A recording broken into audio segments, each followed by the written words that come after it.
மீனராசினியர்களே, உங்களுக்கு தான் இந்த சனிப்பயிற்சி பலன் சொல்ல போறேன். வருகின்ற 6/3/2026 இருந்து 23/1/2029 வரைக்குமே இந்த சனிப்பயிற்சி வாக்கிய பிரகாரம் உங்க ராசியில வந்துட்டாருன்னு கவலைப்படுறீங்களா?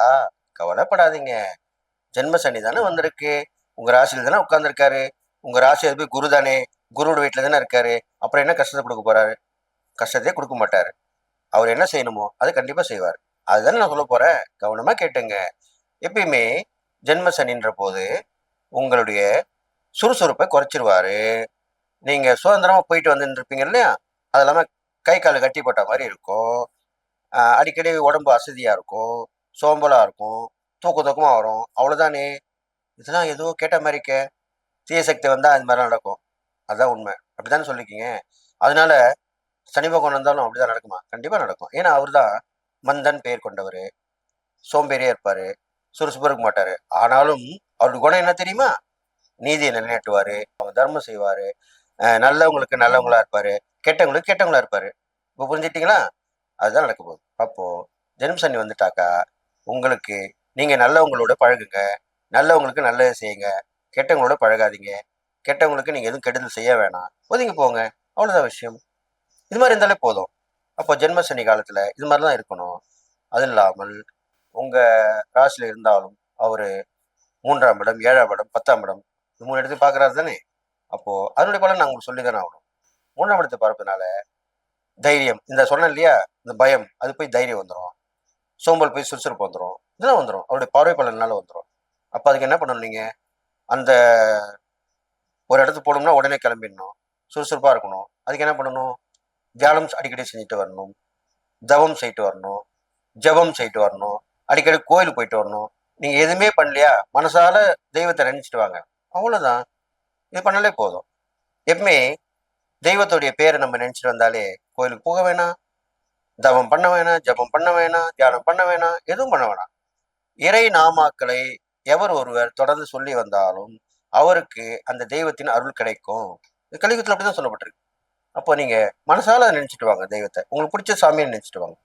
பெரும்பாலும் உங்களுக்கு முருகப்பெருமான் அருள் புரிவார், சிவபெருமான் அருள் புரிவார்.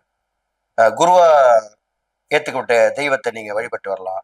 குருவை வழக்கம் வழிபட்டுடலாம். மகான்கள் தரிசனம் பெறலாம். ஜீவசமாதி தரிசனம் போயிட்டு வாங்க.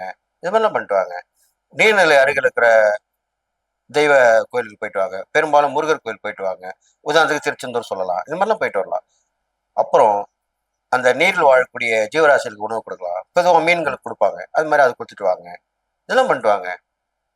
உணவடத்தை பார்க்கறதுனால உங்களுக்கு முக்கியமான ஒரு நபர் மூலியமா உதவிகள் கிடைக்கும். அது வந்து சகோதரர் மூலியமா கிடைக்கும். அது நீங்க பெற்றுக்கொள்ள தயாரா இருங்க. அதை பெற்றுக்கொள்ளுங்க. அது இல்லாமல் உங்களுடைய தைரியத்தாலும் துணிச்சலாலும் சில சில விஷயங்கள், போட்டி பந்தயமா இருக்கலாம், ஏதாவது இந்த வேலை செஞ்சு முடிச்சா இது கிடைக்கும் அப்படின்னு இருக்கலாம். அது கூட கிடைக்கும். இப்போ ஒரு வேலை செய்யறாங்க, இந்த வேலையை செஞ்சு முடிப்பா, உனக்கு இது உண்டு. அந்த வேலையை செய்ய முடியலன்னா கொடுக்க மாட்டாங்க. கொடுப்பாங்க, குறைச்சின்னு தான் கொடுப்பாங்க. ஆனா அந்த வேலையை நீங்க சொல்ற மாதிரி செஞ்சு முடிச்சீங்கன்னா முழு பலன் உங்களுக்கு கிடைச்சிடும். அப்போ அது உண்மை தானே, அது நல்லது தானே, அது கிடைக்கும் தானே. அது மாதிரி உங்களுக்கு கண்டிப்பா கிடைச்சிடும். அதுக்கப்புறம் பார்த்தீங்கன்னா கணவன் மனைவி உறவுலாம் இப்போ வந்து பிரிஞ்சிருந்தவங்களாம் சேருவாங்க. புரிஞ்சுப்பீங்க. எதனால நம்ம சண்டை போட்டோம், ஏன் சண்டை போட்டோம், ஏன் இப்படி இருந்தோம், அப்படி உங்களுக்குள்ள நீங்க கேட்டுப்பீங்க. அதுக்கப்புறம் பார்த்தீங்கன்னா 2 பேரும் ஒன்றா சேர்ந்துருவீங்க. மற்றவங்க பார்த்து பொறாமப்படுற மாதிரி ஒருத்தருக்கு ஒருத்தர் உதவி பண்ணுவீங்க. அடிக்கடி வெளியே போயிட்டு வருவீங்க. பூனையும் எலி மாதிரி இருந்தாங்கப்பா, கீரையும் பாம்பு மாதிரி இருந்தாங்கப்பா. இப்போ பாரு, எப்போ பார்த்தாலும் போறாங்க, ஒன்னா ஒன்னா வராங்க. நீ சொல்றதுக்கு ஆள் இருக்குதான் செய்வாங்க. இதுதான் உலகம், இதுதான் சொல்லுவாங்க. அதுதான் நடக்க போகுது. அது இல்லாம உங்களுடைய கூட்டாளிகள் எல்லாம் வந்து உதவி பண்ணுவாங்க. பங்குதாரர்கள் வந்து பலன் பெறுவாங்க. உங்களுக்கு அந்த பலனை கொடுப்பாங்க. கூட்டு தொழில் பண்றீங்க இல்லையா, பார்ட்னர் மூலியமா, அதுல நல்ல லாபங்கள் வரும். அவங்களாம் இப்போ உதவி பண்ணுவாங்க. அதுக்குன்னா அமைப்பு தான் இப்போ வந்திருக்கு. அது இல்லாமல் கடல் கலந்த பயணங்கள் அமையும். நாடு விட்டு நாடு போறோம் இல்லையா, அது மாதிரி அது எல்லாமே நிறைய பயணங்கள் கிடைக்கும். அங்க போய் தொழில் அவங்க மூலியமா தொழில் பண்ணுவீங்க, வியாபாரம் பண்ணுவீங்க. சில பேர் வேலைக்கு போய் இங்க சம்பாதிச்ச விட அதிகமா சம்பாதிப்பீங்க. இதெல்லாம் மீனராசிக்கு எப்பவுமே உண்டு. அது இந்த தடவை கொஞ்சம் அதிகமா வரப்போகுது. அவ்வளவுதான் விஷயம். இதெல்லாம் பார்வை பலனால கண்டிப்பா வரும். ஜென்ம சனின்னு பயப்பட வேணாம். அதுக்கப்புறம் பாத்தீங்கன்னா உங்களுடைய ராசிக்கு 10ஆம் இடத்தையும் பார்க்குறாரு. அப்போ அதுக்கெல்லாம் என்ன கிடைக்கும்? 10ஆம் இடம் தான் சொன்னேனே, தொழில், உத்தியோகம், வியாபாரம் இது மாதிரிலாம் செய்யக்கூடிய இடங்கள். அது வளர்ச்சி பெறும். எல்லாருமே நம்ம கூட வந்து இணைஞ்சு பண்ணுவாங்க. நம்ம போய் கஷ்டப்பட வேண்டிய அவசியம் இல்லை. அப்போ 10ஆம் இடம் வந்து போட்டி பந்தயங்கள்னு சொல்றது. போட்டி பந்தயத்தில் வெற்றி பெறுவீங்க. அதையும் கிடைக்கும். அது இல்லாமல் கர்மஸ்தானம்னு சொல்லுவாங்க. கர்மஸ்தானம்னா இந்த இடத்துல இன்னொன்று சொல்லணும் நான். கர்மாவில் நிறைய பேர் கஷ்டப்பட்டு வருவீங்க இல்லையா? அந்த கர்மத்துக்கு உரியவரே சனி பகவான் தான். தெரியும் எல்லாருக்கும். இருந்தாலும் சொல்ல வேண்டிய சூழ்நிலை இப்போ. அந்த கர்மத்துக்கு உரியவ கிரகம் அந்த கர்மஸ்தானத்தை பார்க்கும் பொழுது, நல்லா கேட்டுங்க, அவர் இல்ல, அந்த இடத்த பார்க்கிறார். அந்த கர்மஸ்தானத்தை பார்க்கும்போது உங்களுடைய கர்மா கழியும். இது எவ்வளவு பெரிய விஷயம். கர்மா கழிஞ்சா எவ்வளவு நல்லது. கர்மா தொடர்ந்துகிட்டே தான் இருக்கும். அது நம்ம செய்யக்கூடிய தான தர்மங்களாலும் இறை வழிபாடலால் தான் கரையும். அப்போ அது நீங்க பண்ணீங்கன்னா கண்டிப்பா கரைஞ்சிடும். அதுக்குண்டான நேரம் தான் இப்போ உங்களுக்கு வந்திருக்கு. அப்போ கர்மா கரைஞ்சிட்டுனாலே மீனராசிக்காரங்களுக்கு பயப்பட வேண்டிய அவசியம் இல்லை. அடுத்த சனி பயிற்சிக்கு உங்களுக்கு பாத சனியா வந்துட போகுது. அதுக்குண்டான முயற்சியில நீங்க இறங்கிடலாம். அப்போ விட்டதை பிடிப்பீங்க, இழந்தது உங்களுக்கு வந்து சேரப்போகுது, எல்லாமே நடக்கும். பார்வை பலனால கண்டிப்பா நல்லது நடக்கும். அதுதான் இப்ப சொல்லிட்டு வரேன். அதனால பயப்பட வேணாம். ஜென்ம சனியா இருக்கனால கண்டு அச்சம் பெற தேவையில்லை. இறை வழிபாடு பண்ணிட்டு வாங்க. தான தர்மம் பண்ணும்போது நிறைய குழந்தைகள் மழையில பட்டாலும் சொல்றேன் இல்லையா, நிறைய குழந்தைகள் இருக்கிற இடத்துல போங்க. அவங்களுக்கு உங்களால முடிஞ்சது செய்யுங்க. இல்லைன்னா பல பேர் இப்பெல்லாம் கூட்டு முயற்சியில நிறைய பேர் பண்றாங்க, ஷேர் பண்றாங்க. எப்பா பசங்க அவ்வளோ பசங்க இருக்குப்பா, ஒரு 50 பசங்க இருக்கு, நம்ம ஆளுக்கு ஆள் சேருவோம், ஒரு 10 பேர் சேருவோம்ப்பா, சேர்ந்து ஷேர் போடுவோம், அப்போ கொடுத்துடலாம் தானே. அப்படி பண்ணுங்க. அப்போ அந்த 10 பேருக்கும் அந்த பலன் கிடைக்க தானே செய்யும். உங்களுக்குமே அந்த பலன் உண்டு தானே. அப்போ குரூப்பா அப்படி செய்யுங்கன்னு சொல்ல வரேன். அப்போ கூட்டு முயற்சி பலன் அளிக்கக்கூடிய நேரம் தான் உங்களுக்கு சொல்லியிருக்கேன். அப்போ அந்த மாதிரி பண்ணிட்டு வாங்க. அப்போ இந்த சனி பயிற்சி உங்களுக்கு எல்லா விஷயத்திலுமே ஏற்றமா இருக்க போகுது.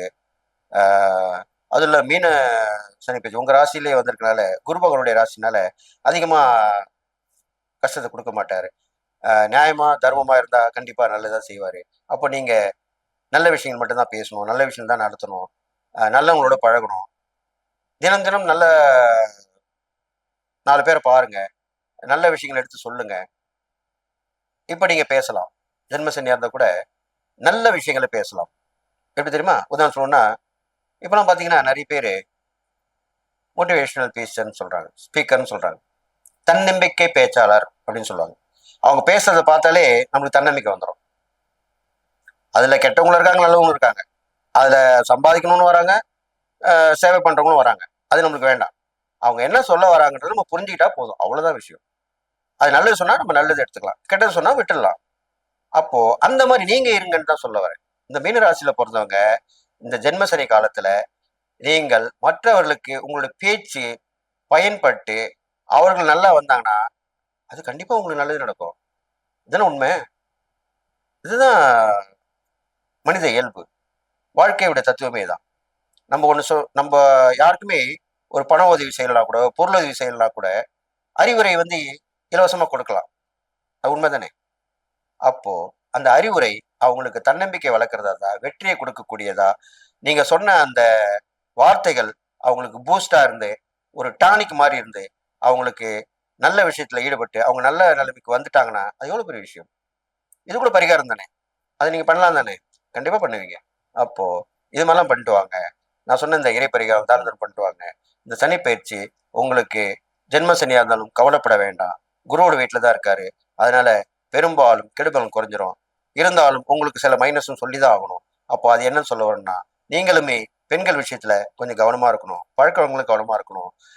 அது இல்லாமல் உடம்புல வந்து டக்குன்னு வந்துட்டாலும் உடனே உடனே மருத்துவம் பார்த்துக்கணும். மருத்துவ பரிசோதனை தொடர்ந்து செஞ்சு வரணும். ஏன்னா ஜென்ம சனி காலத்துல அது செஞ்சுதான் ஆகணும். எனக்கு கண்டுபிடிக்க முடியாதுன்னு சொல்லுவாங்க. நல்லா கேட்டுங்க, இந்த பதிவுல சொல்றேன். புதன்கிழமை சனிக்கிழமை டாக்டர் போய் பார்க்க கூடாதுன்னு சொல்லுவாங்க. ஏன்னாக்கா புதன்கிழமையும் சனிக்கிழமையும் பார்த்தா நோய் என்னன்னு புரியாதான். அப்படிதான் சொல்லுவாங்க. இது பெரியவங்க சொன்னது, நான் சொல்லலை. அதனால அப்போ ஜென்ம சனி வந்திருக்கும் போது உங்களுக்கு எந்த நோய் வந்திருக்குன்னு உங்களால கண்டுபிடிக்க முடியாது. நீங்களே மருத்துவம் பார்த்துக்காதீங்க. இப்போ உள்ள காலகட்டத்தில் என்ன பண்றாங்கன்னா, சாதாரண தலைவலி ஜுரம்னா அவங்கள போய் மெடிக்கல் ஷாப்ல போய் மாத்திரை மருந்து வாங்கி போட்டுக்கிறாங்க. அப்படிலாம் கிடையவே கிடையாது. இப்பெல்லாம் வர்றது வந்து சின்னதா இருக்கும், பெருசாயிடும். அது மாதிரிதான் இருக்கு. அதனால கவனமா இருங்க. உங்களுக்கு வந்திருக்கிற உடம்பு இதை கவனிச்சு உடனே பார்த்துங்க. கண்டிப்பா நல்லா ஆயிடுவீங்க, சரியாயிடுவீங்க. கண்டிப்பா இந்த சனி பயிற்சியில நீங்கள் நன்மை தான் அடைய போறீங்க. சனி பகவானுடைய பார்வை பலனால தைரியம் பெற்று கூட்டு முயற்சியால வெற்றியாளரா திகழ போறீங்க.